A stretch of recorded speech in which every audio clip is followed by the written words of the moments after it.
Howdy folks, Ethan here to talk to you guys today about cell division.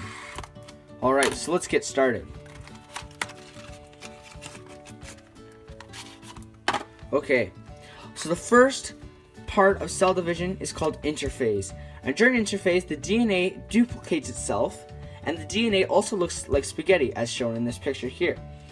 And interphase is usually the longest part of cell division, and during interphase, the cell does its daily job, such as protect us from the environment. As well, in interphase, we can see the centrioles, which are represented by the meatballs in this picture here.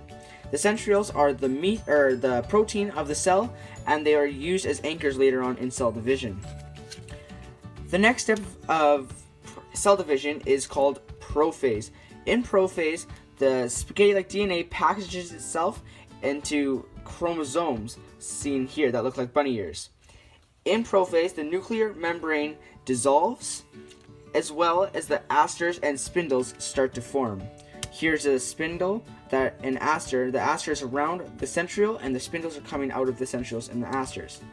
Here's a piece of noodles that represent the tightly wound up chromosomes and the double helix that they form.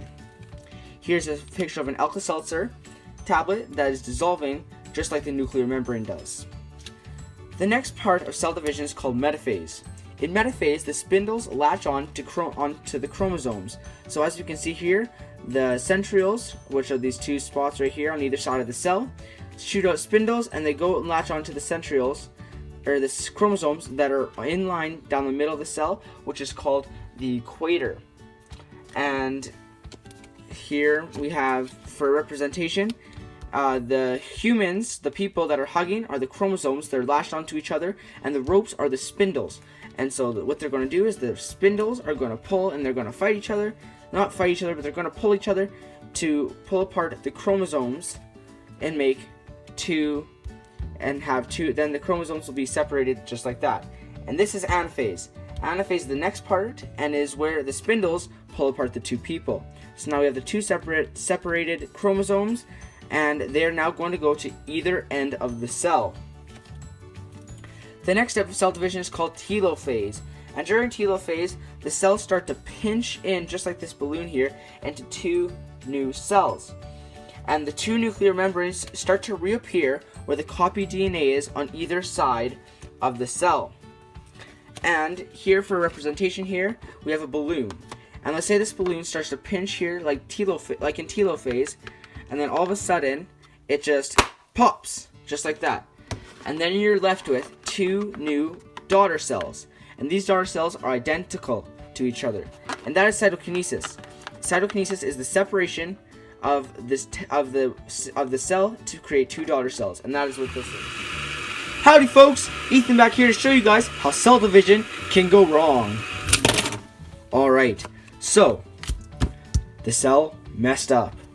But here, before I get going, here's a quick fact about cell division going wrong. So during the development of the nervous system, almost 50% of the developing neurons are naturally removed by programmed cell death. And I'll get to explain that a little bit later. Alright, so for example, there's many ways that cell division can go wrong. You can have too many nuclei, you can have too many spindles, not enough spindles, you can have too many chromosomes, you can now have not enough chromosomes. For this example, I'm going to show you having not enough chromosomes. So use this piece of macaroni, for example, as a chromosome.